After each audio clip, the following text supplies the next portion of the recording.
Hello, hello, English learners. Welcome to the Easy English podcast from English Life Channel, your cozy little place to learn English through real, everyday conversations. I'm Sarah. And I'm Alex. Alex, how was your day? My day? It was fine, a little busy, and actually, a little strange. Fine, busy, and strange? That sounds like three different answers. I know, I have the whole story in my mind, but I don't know where to begin. Then don't begin with the whole day. Tell me this. What was the moment that made it strange? I was standing at the train station, feeling very proud because I had arrived early. That sounds good so far. It was. Until I looked up and saw my train arriving on the platform across from me. You were waiting on the wrong platform? Completely wrong. I watched the train open its doors across the tracks while I stood there holding my coffee like a confused statue. So, fine was hiding a real story. A very embarrassing story. Could you reach the train? Not unless I suddenly learned to move through walls. A useful skill, but difficult to develop before breakfast. The doors closed, the train left, and my beautiful early start disappeared. What was your first thought? How did I manage to be early and late at the same time? That is a good description of the feeling. I felt foolish and irritated. The mistake caught me off guard. Did you panic? For about 30 seconds, my mind immediately created a disaster. I imagined arriving very late, missing an important conversation, and spending the whole morning apologizing. How late were you actually going to be? I didn't know yet. I opened my phone and started writing a message saying I might be late. Then I checked the schedule. And? Another train was coming in 7 minutes. 7 minutes? 7. My mind had created a full emergency because of 7 minutes. That happens so easily. A small problem appears, and the mind quickly writes a much larger story. I had already written, "I'm really sorry, but I may be very late." My finger was resting above the send button. Did you send it? Almost. Then I thought, maybe I should understand the situation before announcing a disaster. A surprisingly sensible thought. It arrived late, but it arrived. I deleted the message and checked the station signs again. One arrow pointed left, another notice pointed right, and everyone around me walked as if the answer were obvious. Did you follow the crowd? For about 10 steps. Then I realized half the crowd was leaving the station, so I quietly walked back and pretended that had been my plan. Naturally. That was when an older man nearby asked if I was waiting for the city center train. I said yes, and he pointed to a temporary sign I had missed. The next train had been moved to another platform. So he saved you from waiting in the wrong place again.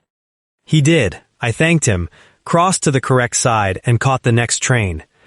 How late were you in the end? 4 minutes.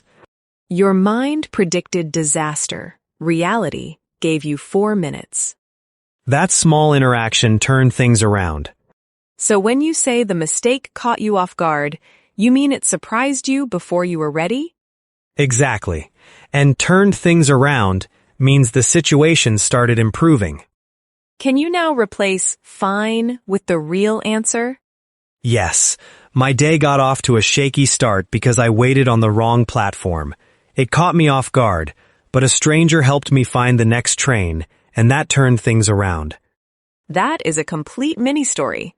You chose one moment, one honest feeling, and what changed. One moment, one feeling, and what changed. Right.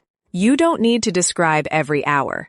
Choose one clear thread that gives the other person something to respond to. So the answer should open the conversation, not finish it. That's it. Give enough detail to create interest, then let the other person decide whether to ask more. That removes some pressure. I'm sharing one useful part of the day, not giving a perfect speech. Listeners, think of a recent situation that got off to a shaky start. Maybe a meeting began badly, your journey was delayed, or you forgot something at home. Say one sentence out loud. It got off to a shaky start because... Then add what changed. You can pause here if you need more time. I'm going to keep mine short this time. But you also have the opposite problem, don't you? What opposite problem? Sometimes you don't say too little. You describe absolutely everything. That is fair. I have prepared many unnecessary details. Alex, now give me the long version of your day, the one you were warning us about. Are you sure? I'm ready. Okay, I woke up at 7, checked my phone, drank water, opened the curtains, looked outside, made coffee, changed my shirt because the first shirt felt uncomfortable, looked for my keys, found my keys in my jacket, left home, walked to the station, bought coffee again. Alex, Yes? what was the important part? The train platform. Then why are we discussing your curtains? I wanted to give context. The curtains did not influence the story. They influenced the lighting. The lighting? This is the opposite problem. Some learners say only, fine, while others report every action in order. So how do I know what to remove? Ask yourself 3 questions. Did this detail create the problem? Did it show the feeling? Did it help explain the change? If the answer is no, I may not need it. Exactly. The coffee helps because it shows the moment. The curtains and the shirt do not. Fair. Let me try again. I left home early and felt organized, but I waited on the wrong platform and missed my train. Much clearer. Now add the emotional detail.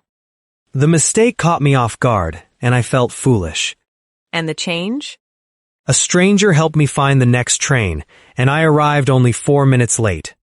Good. That is the clear thread. So a natural answer is selective. I keep details that support the story. Let's compare the 3 versions. First, the answer that is too short. Fine. Second, the answer that is too long. I woke up, opened the curtains, drank water, changed my shirt, found my keys. And the balanced answer? I left home early, but I waited on the wrong platform and missed my train. A stranger helped me, so I arrived only 4 minutes late. That version gives us the problem and the result without making the listener search for the important part. I can hear the difference now. Short is not always clear, and long is not always interesting. Exactly. And here is a small challenge for everyone listening. The next time you describe your day, remove one detail that doesn't matter and add one feeling that does. That is harder than it sounds. It becomes easier with practice. And if you know another learner who gives very long answers or only one-word answers, share this episode with them. You may both recognize yourselves. I recognize both versions of myself. That is honest. You help me find the real story inside my incomplete answer. What about your day, Sarah? Did anything become more difficult than you expected? Yesterday morning was calm.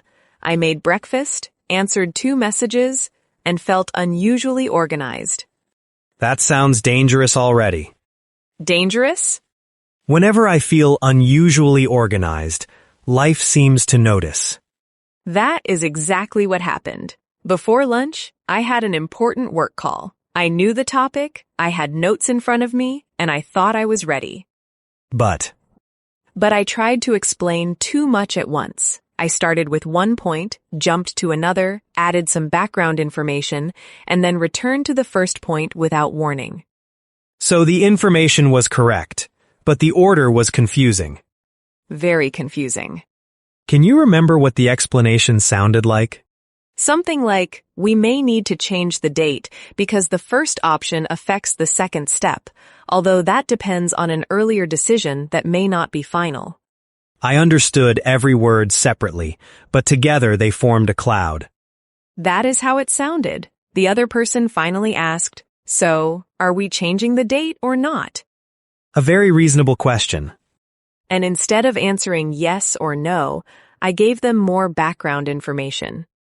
Because the cloud needed more cloud. Apparently. Since it was an audio call, I couldn't see their face, but I could hear the confusion in the silence. What did you think? I thought, I have made a simple issue sound impossible. Did you stop? No, I made the very intelligent decision to keep talking. Ah, yes. More words will surely solve the problem created by too many words. That was my strategy. It did not work.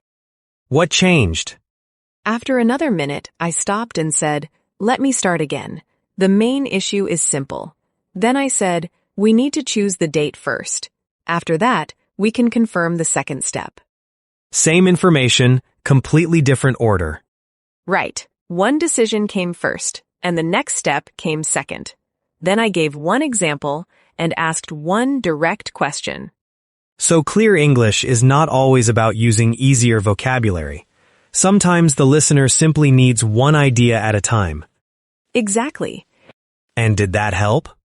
Immediately, the other person answered the question, we made the decision, and the conversation got back on track. Got back on track. That means the conversation returned to the right direction. Right. It had become confused, but we recovered. That became the turning point in my day.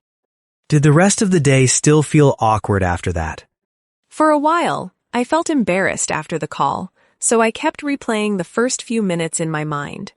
Later, I almost canceled another conversation because I worried I would make the same mistake.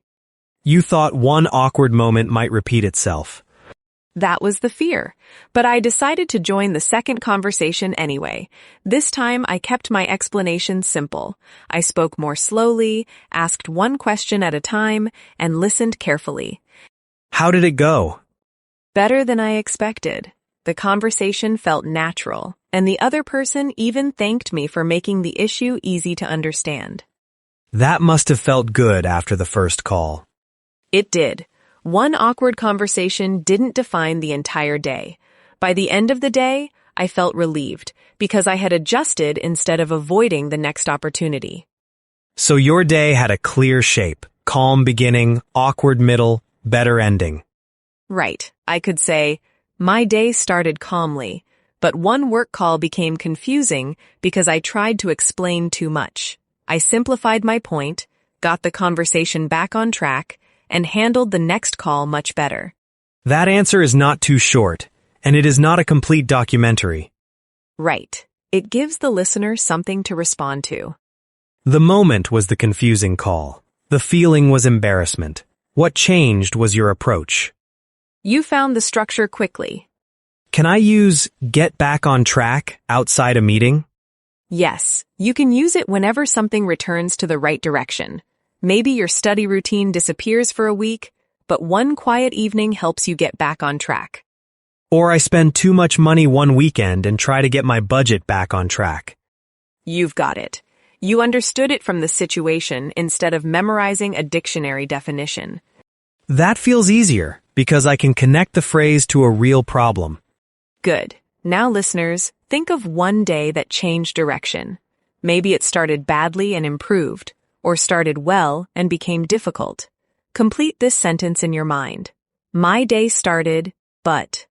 If that sentence helps you remember a real experience, say it out loud once before we continue.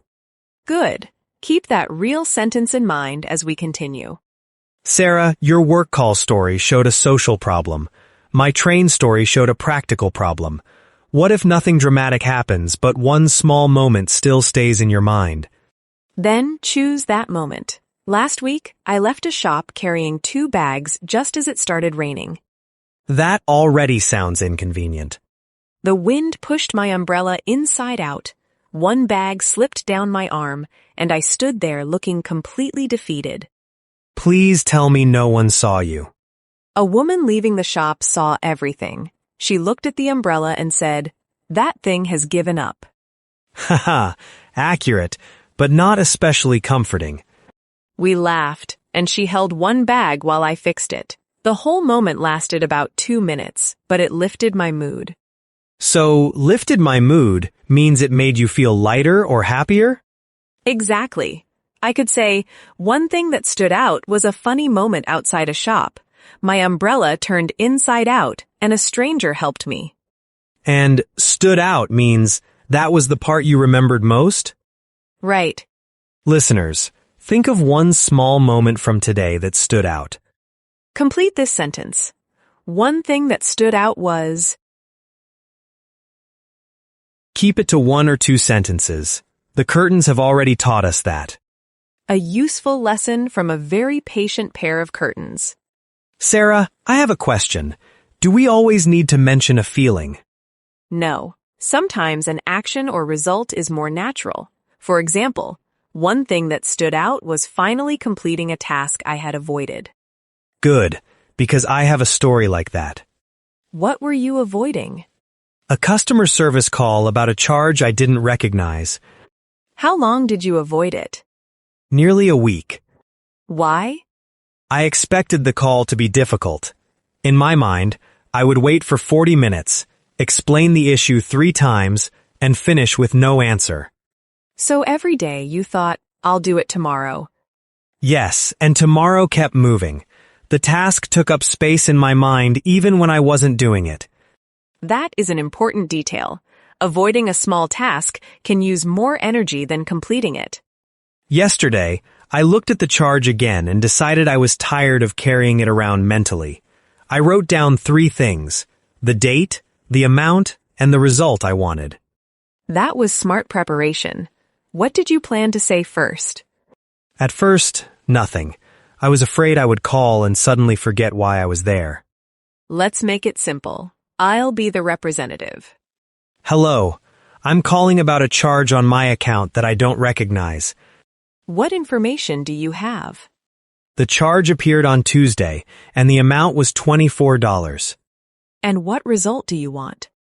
I'd like to understand the charge and correct it if there has been a mistake. Good. The call now has a clear beginning, useful information, and a direct request. I didn't need to predict the whole conversation. I only needed to begin clearly. And then? I made the call before I could change my mind. How long did it take? 6 minutes. After avoiding it for a week? 6 minutes. The representative explained the charge, corrected one detail, and sorted out the problem. So what does sorted out mean here? That the problem was successfully resolved. Right. When the call ended, I felt strangely proud.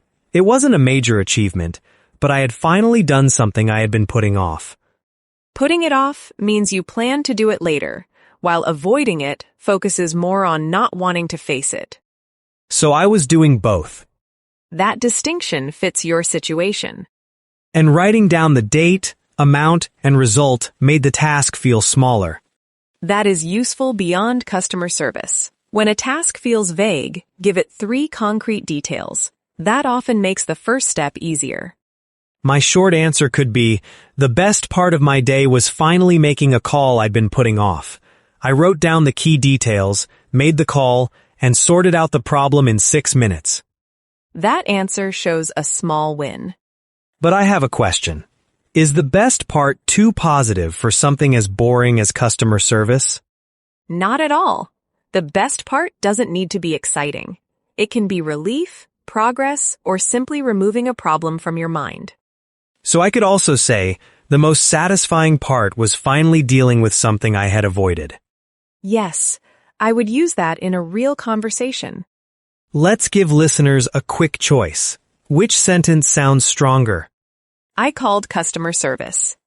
Or, I finally made a call I'd been putting off, and I sorted out the problem. The second sentence gives the action emotional meaning. If you have completed a small task recently, say it now using this pattern. I finally... And. Maybe you finally booked an appointment, replied to an important message, or asked for information. That 6-minute call gave me a better story than I expected. And it leads us to the supportive sofa, doesn't it? It does. The sofa appears in my next story. I was wondering when it would return. A few days ago, I had plans to meet someone after work. I finished early, changed clothes, checked the route, and left home feeling excited. Then I received a message saying the plan had to be canceled because something urgent had come up. The message arrived after you had already left? Yes, I understood the reason, and I wasn't angry. but I still felt disappointed. That is honest. Understanding the reason doesn't automatically remove the feeling. Right. I stood near a bus stop thinking, now what? I had already arranged my time, traveled part of the way, and imagined the conversation we were going to have. My evening suddenly felt empty. Was the disappointment mostly about the canceled meeting or about losing the plan you had prepared for? Both. I missed the person, but I also disliked having a blank space where a clear plan had been. For a few minutes, I kept checking the message as if different words might appear. What did you consider doing? My first thought was to call someone else immediately. Because you wanted to fill the empty time? Yes. I opened my contacts, then stopped. I realized I was treating the free evening like an emergency that needed an instant solution. So you didn't replace the canceled plan. No, that felt uncomfortable because I'm used to knowing what happens next. What helped you stay outside? I noticed I wasn't in a bad place. The weather was cool, I had time, and no one was waiting for me. The evening was unplanned, but it wasn't ruined. And what did you want to do then? Part of me still wanted to go home and complain to my sofa. Would the sofa have listened? Patiently. It never interrupts or gives unwanted advice. Haha, a rare quality. So I decided not to rush home. I walked through a neighborhood I usually pass without noticing. Did you have a new plan? Not really. I bought a snack, sat in a small public square, and watched people heading home. At first, I still felt disappointed. Then the evening slowly became peaceful. So the canceled plan created space for something unexpected. Yes, I made the most of it. That means you used an imperfect situation as well as you could. Exactly. I didn't pretend that I wasn't disappointed. I just asked, what can I still do with this evening? That is an important difference. Making the most of something doesn't mean forcing yourself to feel happy. It means using what is still available. My answer could be, my plans fell through, which was disappointing, but I stayed out for a while and made the most of the evening. Plans fell through means they didn't happen because something changed or failed. Could I say, my plans were fallen through? Almost, but no. Say, my plans fell through. My plans fell through. Good. That is the kind of mistake I actually make. I understand the idea, but I try to add extra grammar. Many learners do that. The simplest correct form is often enough. The strange thing is, by the time I went home, I was glad I hadn't spent the evening staring at my phone. There is another useful opening. The strange thing is... It introduces an unexpected result. Exactly. The strange thing is, I was disappointed at first, but the quiet evening was exactly what I needed. That sounds more reflective. I might choose unplanned instead of empty. Maybe later. At first, it honestly felt empty. Fair. That makes the change in your story more meaningful. Listeners, think of one recent plan that changed. Complete this sentence. My plans fell through, but... And if no positive ending came, don't invent one. My plans fell through, and I'm still disappointed, is also a natural answer. Sarah, I still think the hardest part is starting. Then let's do one fast conversation. Alex, how was your day? Fine. That closes the door. Try, it started off. It started off badly because I missed my train. What stood out? One thing that stood out was how a stranger helped me. The hardest part? The hardest part was realizing I was on the wrong platform. And by the end of the day? By the end of the day, I could laugh about it. Good. Those are 4 useful openings. It started off. One thing that stood out was... The hardest part was... By the end of the day. Listeners, choose one and complete it using your real day. Say it out loud or write it in the comments. Make it real, not perfect. You can also record a 20-second voice note. Don't write the answer first. Let yourself hesitate, then listen once and notice where the story becomes unclear. Give us an unprepared version now. My day was strange because I went to the station, and before that I had coffee, and I was early, but then there was another platform, and a man helped me, so it was fine.